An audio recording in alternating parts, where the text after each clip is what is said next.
खबर शामिल करते हैं सिल्लावाली से। आज तक नहरी पानी टील पर पूरा ना हो सका। मजीद जानते हैं bureau chief City One News Haji Baba Arif Jatt की इस रिपोर्ट में। बिस्मिल्लाहिर्रहमानिर्रहीम।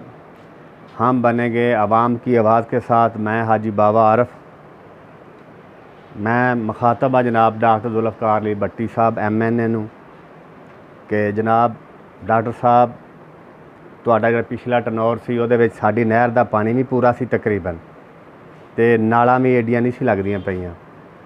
ਅਗਰ ਕੋਈ ਨਾਲਾਂ ਲੱਗੀਆਂ ਤਾਂ ਉਹਨਾਂ ਦੇ ਪਰਚੇ ਹੋਏ, FIR ਦਰਜ ਹੋਈਆਂ ਸੀ ਤੁਹਾਡੇ ਦੌਰ ਦੇ ਵਿੱਚ। ਅਤੇ ਇਸ ਦਫਾ ਡਾਕਟਰ ਸਾਹਿਬ ਬਿਲਕੁਲ ਸਾਡੀ ਨਹਿਰ ਵਿੱਚ ਪਾਣੀ ਹੈ ਨਹੀਂ ਗਾ, ਔਰ ਪਾਣੀ ਟੇਲ ਦੇ ਉੱਤੇ ਤਾਂ ਬਿਲਕੁਲ ਹੀ ਜਨਾਬੇ ਆ ਰਿਹਾ।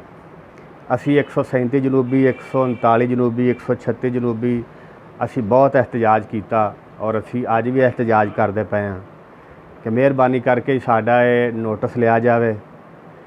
ये कड़ाना बार का जोड़ा SDO महकमा नहर का है उन्होंने ये पूछा जाए कि जनाब ये पानी कित्थे जा रहा, ये साड़ी टेल ते पानी क्यों नहीं पूरा आ रहा। डॉक्टर साहब असी हर पासों ही टेल ते हैं जी।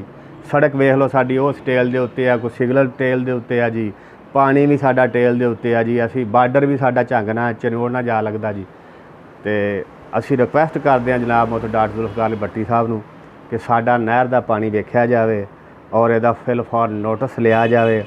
नोटिस लैके साडा टेल का पानी जिहड़ा है ये पूरा किया जाए ताकि 136 जनूबी, 137 जनूबी, 139 जनूबी जिहड़ी आवाम है वो खुश हो जाए और वो अपना मुतालबा पूरा। शुक्रिया जनाब।